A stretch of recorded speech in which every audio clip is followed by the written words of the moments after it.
Hi guys, Crochet Connect here.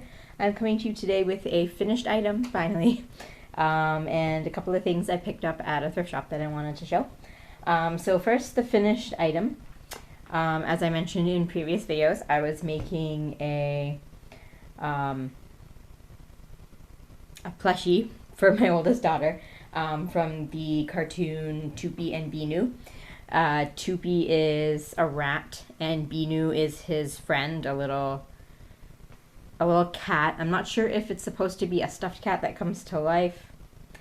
I think that's what it is. But anyways, so my daughter found a plush Toopy at a thrift store a few months ago, and we never did find a plush Binoo, and I don't think they make them anymore.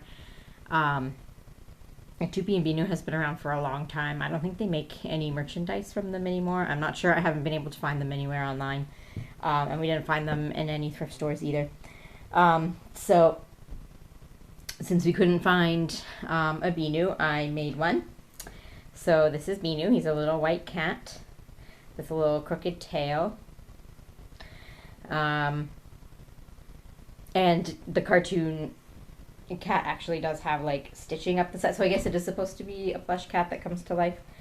So yeah, so that's pretty close to what the cartoon looks like. You can Google it and see for yourself. And this was a pattern from someone's blog that my husband randomly found in an internet search. I have shared the pattern before. I will share it again down below in case anyone's interested, or in case anyone just wants to look at the picture. There's also a pattern for Toopy at the same link, in case anyone wants to see what Toopy looks like. The plush Toopy my daughter found looks exactly like the crocheted one, but obviously not crocheted. So yeah, so I made a little Binoo. So there he is. It took me much longer than it should have because I slacked and just haven't been in the mood for crochet lately. But then the last couple of days, I just really wanted to sit down and get it done and over with. So there he is. And then this past weekend, we went to a thrift store and actually kind of hit a jackpot of crochet patterns. I didn't buy them all though. I found a big stack. I think there was like 5 or 6 booklets from Leisure Arts of just Afghan patterns, but I have a lot of Afghan patterns already. I didn't want to buy more and take up more space in our tiny house and spend money I don't need to be spending, because we have a lot of large expenses that we want to eventually partake in. Obviously, we want to buy a bigger house, so we're trying not to spend too frivolously. And we want to take a vacation at some point. We have a specific vacation in mind for me and my husband, and we also want to buy a dog. So I'm trying not to buy too many frivolous things. So I didn't buy the Afghan booklets by Leisure Arts. Obviously, I don't really need more Afghan patterns. I have so many. But I did buy these 2 items. First, I found this Crochet Patterns by Herrschners magazine. So this is the first I had heard of Herrschners having a magazine. And I found this copy for 50 cents. This is the May-June 1991 issue. It says Volume 5, Number 3. And from the order form inside, I can see that this magazine was a bi-monthly magazine. It was 6 issues a year.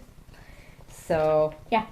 So I did a lot of hunting online to find out more information about this magazine. There really needs to be some sort of like magazine database on the internet. I'm surprised there isn't. Like, we have a database for movies and books and stuff, but nothing for magazines. Like, every time I find a crochet magazine that I want to find more information out, like, I just want to know what year it started being published and what year it stopped being published. Like, why can't we have a database of magazines and their like publication years and maybe how often they were published? Like, is that so difficult? Why does that not exist? So I looked all over the internet and I couldn't find any information. I had to actually search for I did a search for issue number 1 to see if I could find issue number 1 to see what month it was. And I did find that issue number 1 was September, October 1987. And then I had to, so this issue was 1991. So I decided to do a search to see if there were any issues from 1992. I did find a few. So then I searched to see if there were any 1993. I could not find anything about any issues in 1993. So I went back to 1992 to see what I could find. And I could only find 3 volumes in 1992. So from that, I am guessing the final volume of this magazine was in June 1992. That was the latest issue I could find. So yeah, so this was published from 87 to 92. So this is another magazine I'm gonna have to keep my eye out for at the thrift shops and flea markets and stuff. So there you go. This has a lot of interesting patterns in it. I really like these street sign pot holders. Those are pretty cool. But yeah, you can tell this is a pretty old magazine. I mean, Walkman. It's kind of fun to look at old magazines to see stuff like that. It's amusing. But yeah, there's a lot of really nice things in here. I mean, I'm not going to make this because I am not in the right country, but that's a pretty nice Afghan. And there's a lot of cute, there's some child, there's a mat and an Afghan. There's a lot of cute things in here. Some more wrap blankets. There's place setting here. There's like placemats, table runner, etc. So yeah, there's some nice things in there. And then I also found Simply Crochet by Debbie Bliss. This is like in brand new condition. Like it seems barely even used. And this one was $1. And there are a lot of really nice clothes in here. I like this bag too. That's a cute bag. I really like the dress on the cover. And there's some nice skirts in here.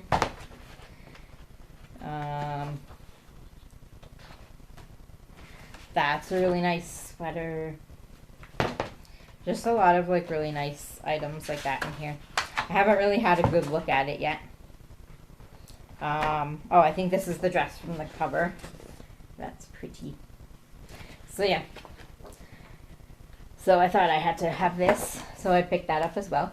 They did have some yarn, but nothing really exciting, and it wasn't really a good deal. They had a whole bunch of bags of single skeins of yarn for $1. That's not really that great a deal. I mean, it's cheaper than buying it from a brand new store, but still, it wasn't really that great a deal. So I didn't pick up any yarn, just those 2 items. So yeah. Yeah, so I think that's all I have to share today. I'm not exactly sure what my next crochet project is going to be. I still have my bag here with my yarns and the book to make the stand mixer cover I was going to make. I have not started that yet. I have just not been feeling like crochet much at all this year, and I've just been exhausted from taking care of my kids. My husband has been getting a lot of hours at work, and I've just been too exhausted from taking care of them to do anything else. So I haven't really been crocheting much. I can't even remember what I had on my want to crochet list for this year. I haven't looked at it at all this year. I didn't even do my like midway through the year like progress report like I do sometimes. I just not doing much crochet this year. But I do want to try to get that stand mixer cover done, and then I have no idea what I'm going to do next. I might have to start holiday things soon with house, though. I've been working on crochet stuff. And I do want to pick up that shawl that I've been knitting again. I haven't worked on that for a year now. I'm only a couple inches in still. But I do want to get more of that done. So yeah. So I will probably get started on that stand mixer cover soon, and hopefully be back in a couple of weeks or so to show progress on that, and to talk about what other projects I'm going to try to do for the rest of this year. And yeah, so I think that's all I have to say. So I'm just rambling now, so I'm going to end it here. So I hope everybody's been having a good summer and happy crafting.